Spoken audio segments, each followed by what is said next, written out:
আমার প্রতিদিন গোসল করার অভ্যাস ছিল এবং আমাদের বাড়িতে একটি মাত্র বাথরুম ছিল, যা বাইরে ছিল। বাথরুমে যেতে আমি সবসময় মনে করতাম কেউ আমাকে নজর রাখছে। বাড়িতে শুধু আমি এবং আমার ছেলে থাকতাম, তাই বাইরের কেউ আসতে পারে না। প্রথমে মনে হলো হ্যালুসিনেশন হচ্ছে, কিন্তু পরে বুঝলাম কিছু একটা ঠিক নেই। আমার ছোট ছেলেকে সন্দেহ করতে পারছিলাম না, তবে শেষ পর্যন্ত তাকে নিয়ে সন্দেহ দেখা দিল। একদিন সুযোগ পেয়ে তার ফোন চেক করলাম এবং সেখানে যা দেখলাম তাতে আমি স্তম্ভিত হয়ে গেলাম।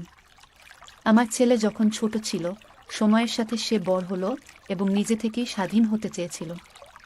আমার স্বামী বাড়ির কোণে ছোট একটি বাথরুম বানিয়েছিলেন, যা পরে আমাদের কাজে লাগলো।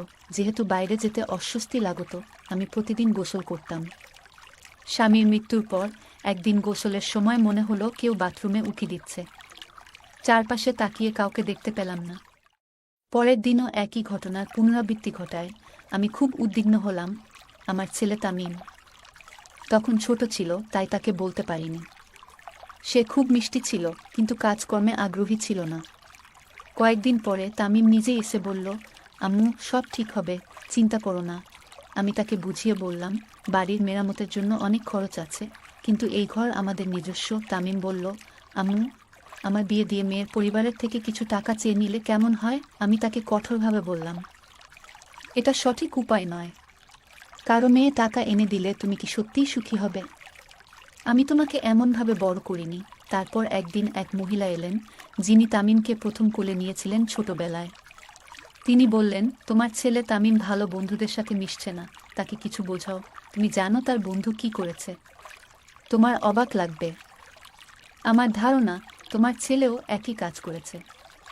সে বলল, আমি অনেক আগেই বুঝেছিলাম। আমি বললাম, নিশ্চয় মিথ্যে বলছে। সে বলল, না, সত্যি কথা।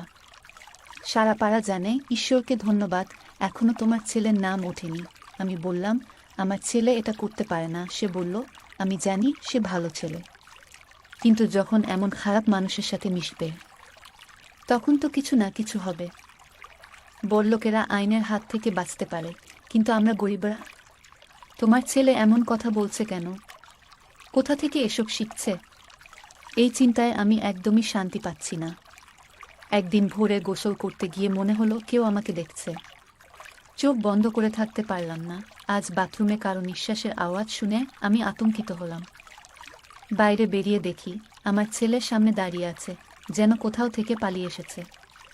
সে বলল, আম্মু, তোমাকে চিন্তিত দেখাচ্ছে। আমি বললাম, তুমি বেশি চিন্তিত মনে হচ্ছে। সে বলল, না, তেমন কিছু না।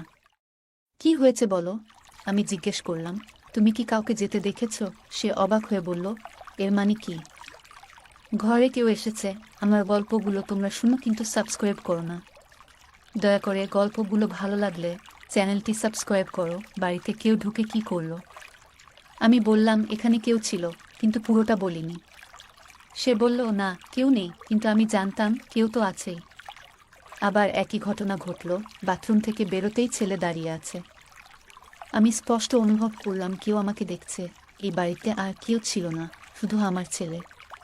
কিন্তু সে এটা কিভাবে করতে পারে? আমার গোসল করার সময় কেউ কি আমাকে দেখছে? আমার ছেলে কেন এমন করছে?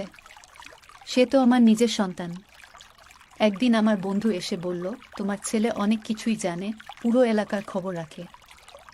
সে তানিশার কথা বলল, তার ১৯ বছরের মেয়ে মায়ের কথা বলল। আমি জানতে চাইলাম, কি রকম ভিডিও? তিনি বললেন, এখন একই ভিডিও ভাইরাল হয়ে আলোড়ন তুলছে। আমি জানতে চাইলাম, কে এই ভিডিওটি ছড়িয়েছে? তখন তিনি বললেন, তার স্বামী ভিডিওটি ভাইরাল করেছে এবং বলেছে কিছুদিন পর মানুষ ভুলে যাবে। যদি কেউ প্রশ্ন করে, বলবে ভিডিওটি মিথ্যা। আমি অবাক হয়ে ভাবলাম, কেউ এমনটা করতে পারে? আমি জিজ্ঞেস করলাম, আপনি কিভাবে জানলেন? তিনি বললেন, এসব ব্যাপারে জানা থাকাই ভালো। একজন স্বামী শুধুমাত্র টাকা কামানোর জন্য স্ত্রীর ভিডিও ভাইরাল করছে। আপনি কি ভাবছেন সমাজ কোথায় যাচ্ছে? আমাদের সন্তানদের সঠিকভাবে দেখাশোনা করা উচিত। তার মেয়ে সোনালীর সাথে আমার ছেলের বিয়ে করার কথা ছিল, তবে তার মা শর্ত রেখেছিলেন। আমি বলেছিলাম, এটা ঠিক নয়। আমাদের মতো গরিবের মেয়েরা ধনী পরিবারে বিয়ে করবে না। বুঝতে পারলাম না। আমি তাকে বলেছিলাম, গরিবের ঘরে গরিবের মেয়েরা থাকুক। তুমি যদি চাকরি খুঁজে নাও, আমি তোমাকে সোনালীর সাথে বিয়ে দেব। আমি বললাম, তবে তুমি সময় নিতে পারো, কারণ তাড়াহুড়ো করা উচিত নয়। এখন তো সব কিছু আমাদেরই করতে হবে। আমার ছেলে বলল, আম্মু, চাকরি না পেলেও কিছু টাকা পয়সা পেয়েছি, কিন্তু কাজটা ঠিক নয়। আমি জিজ্ঞেস করলাম, এটা ভুল কাজ কি? সে উত্তর দিল, আম্মু, পরে বলবো, এবং চলে গেল। আমি ভাবতে লাগলাম, এই কয়দিনে কি ঘটছে? ছোট ছেলে বা মেয়েদের ফাঁসানো হচ্ছে। আমাদের এলাকা বড় ছিল, অনেক গল্প ছিল। আমার বন্ধু জানতো সব। আমি চিন্তিত ছিলাম, আমার ছেলে আগামীকাল কি করবে। কেউ একটা ভিডিও ভাইরাল করেছে। আমারও মনে হচ্ছিল যদি গোসল করি, কেউ আমাকে দেখছে। এই চিন্তায় মন খারাপ হয়ে গেল। আমার স্বামীর সাথে সুখে কাটিয়েছি। এখন এই বয়সে যদি কিছু হয়, কি করব? ছেলে যদি জানতে পারে, সে কিছু করতে পারবে। সে তরুণ, আবেগপ্রবণ, বাথরুম কোণে ছিল, পেছনের রাস্তায় একটা প্রাচীর। বড় স্কাইলাইট ছিল, কিছু লাগানো ছিল না, খুব উঁচু ছিল। আমরা কাপড় বা জাল লাগাইনি, কিন্তু এখন দুশ্চিন্তা হচ্ছে। স্নানের আগে স্কার্ফ দিয়ে ঢেকে দিলাম, যাতে কেউ দেখতে না পায়। রাস্তাটি উঁচু ছিল, আমাদের বাড়ি নিচে। আমি সবসময় ভাবতাম, এত কাজ করার পরেও একজন বয়স্ক মহিলা হিসেবে আমাকে কেন লক্ষ্য করা হচ্ছে। আমি তখনও 40 পেরোইনি। আমার ছেলে ছোট ছিল, আর আমি তার বিয়ে নিয়ে ভাবছিলাম। একদিন স্নান শেষে বাইরে এসে দেখি কাপড়টা জায়গা থেকে সরে গেছে। আমার মনটা খুব খারাপ হয়ে গেল। আমি তো কারো ক্ষতি করিনি। কিভাবে বলবো আমার ছেলেকে? আমি ভাবতে লাগলাম, কখন গোসল করি, কখনো সকাল, কখনো দুপুর, কখনো রান্নার পর। গ্রীষ্মে গরমের কারণে দিনে 2বার গোসল করতাম, তাই এতবার গোসল করা অস্বাভাবিক নয়। আমি আমার ছেলেকে বললাম, যখন আমি গোসল করি মনে হয় কেউ দেখছে। সে বলল, আম্মু, এটা তোমার মনের ভুল, চিন্তা করো না। তার এই কথায় আমি অবাক হলাম। সে এত সহজভাবে নীল কেন? এমন প্রতিক্রিয়া আশা করিনি। যদি কেউ মায়ের বিষয়ে এমন কথা বলে, ছেলে সাধারণত রেগে যায়। কিন্তু আমার ছেলে কোনো মন খারাপ করেনি। আমি ভেবেছিলাম সে মন খারাপ করবে। সে কেন বলল না যে আমি তার মা, এবং এটি একটা বড় ব্যাপার। তাই আমি নিজেই ভাবলাম, যে এটা করছে তাকে খুঁজে বের করব। এই বিষয়টি সহজ ছিল না, তবে আমি আমার বন্ধুকে বললাম যে আমি তার ক্যামেরাযুক্ত ফোনটি একদিনের জন্য ধার নিতে চাই। সে জানতে চাইল, কেন? আমি বললাম, পরে বলবো। আসলে আমি ফোনটি বাথরুমে রাখতে চেয়েছিলাম, যাতে বাইরে থেকে কেউ দেখছে কিনা তা ধরা যায়।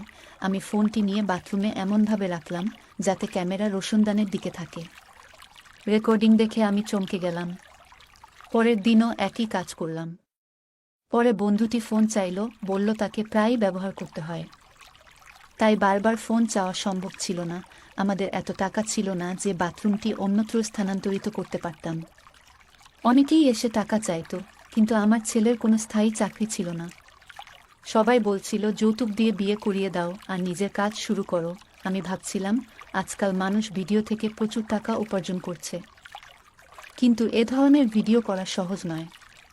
একজন স্বামী যদি স্ত্রীর ভিডিও ভাইরাল করে, তাহলে সে অনেক টাকা কামাচ্ছে।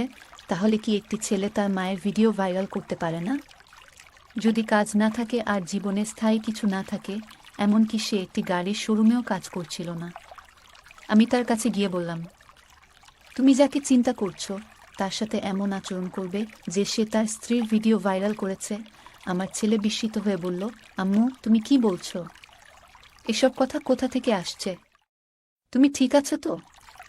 আমি এমন কোনো বন্ধুর সাথে কথা বলছি না। আমি বললাম, তাহলে তুমি কি ভিডিওর কথা বলছিলে? আজকাল এমন ভিডিও ভাইরাল হয় যেখানে মহিলারা নাচে বা অন্য কিছু করছে। আমি তাকে সতর্ক করলাম, যদি আমি জানতে পারি তুমি খারাপ কিছু করেছো, আমি তোমাকে ছাড়ব না। সে বলল, আম্মু, আমি কেন এমন কাজ করব?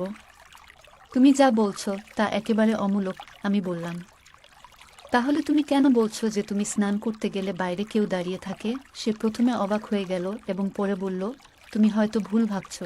কিন্তু আমি তাকে জানিয়ে দিলাম, যদি এমন হয় তবে তুমি কি করবে? তুমি সেই লোকটিকে আটকাবে? একবার দেখাতে চাও লজ্জা ছাড়াই? দয়া করে এই বাথরুমের স্কাইলাইটটি বন্ধ করুন।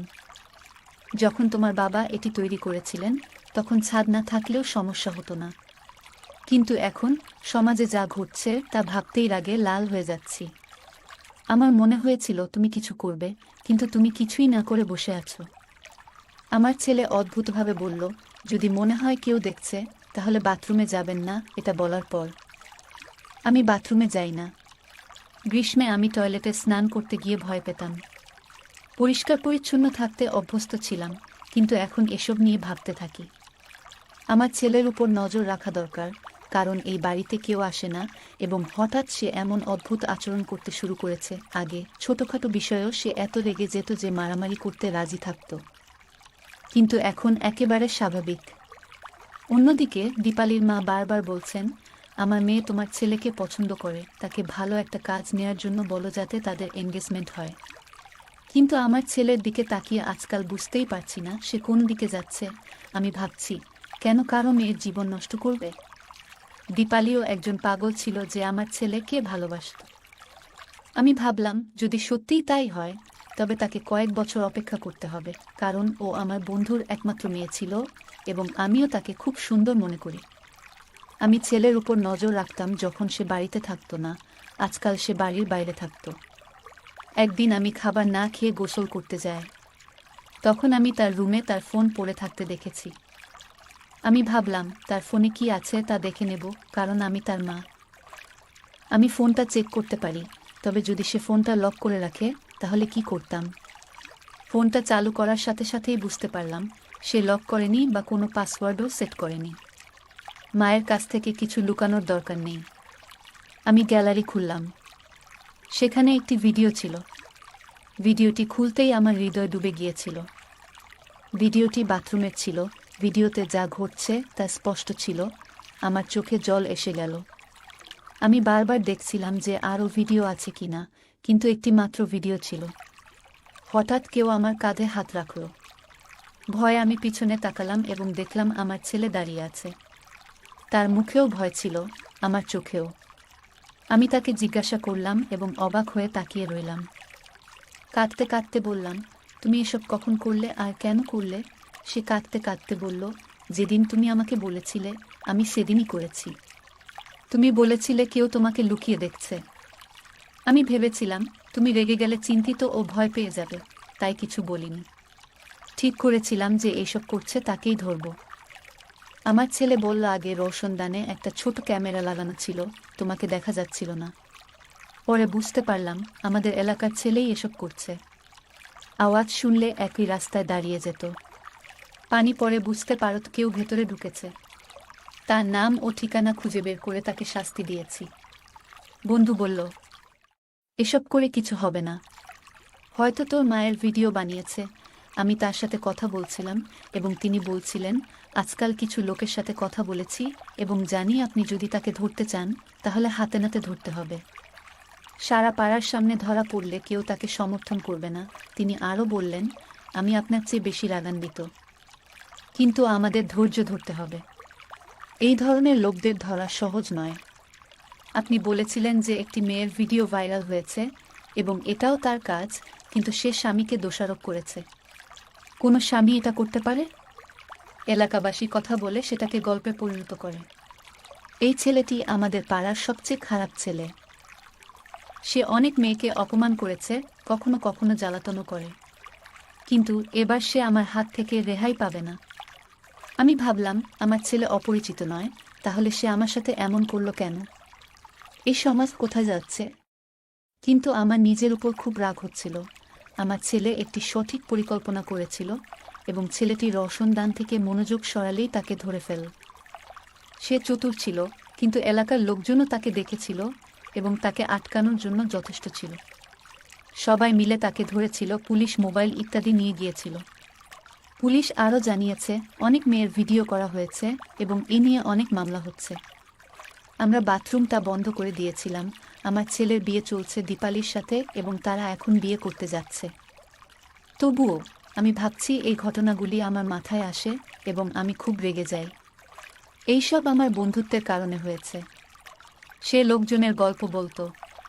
এখন তার মেয়ে আমার বাড়ির বউ হতে যাচ্ছে।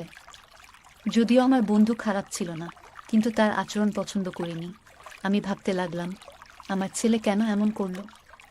আমার ছেলে তো আমার সাথে এমন করতে পারে না। এত ময়লা নিয়ে সে আমার মন ভরে দিয়েছে যে আমি আমার ছেলের কথা খারাপ ভাবতে শুরু করলাম। কিভাবে আমি আমার ছেলেকে বড় করেছি, আমি তাকে সঠিক কাজ শিখিয়েছিলাম, তবে আমাদের সমাজে অনেক অপ্রত্যাশিত ঘটনা ঘটে। আপনার জীবনে কি কখনো এমন কিছু ঘটেছে? অনেকেই এমন পরিস্থিতির মুখোমুখি হয়েছে। পুলিশ তাকে ছেড়ে দেয়নি কারণ তার বাঁচানোর মতো কেউ ছিল না। পুলিশ তাকে গ্রেফতার করেছে এবং শাস্তি হওয়া উচিত কারণ কারো মেয়ের সম্মান নিয়ে খেলা অপরাধ।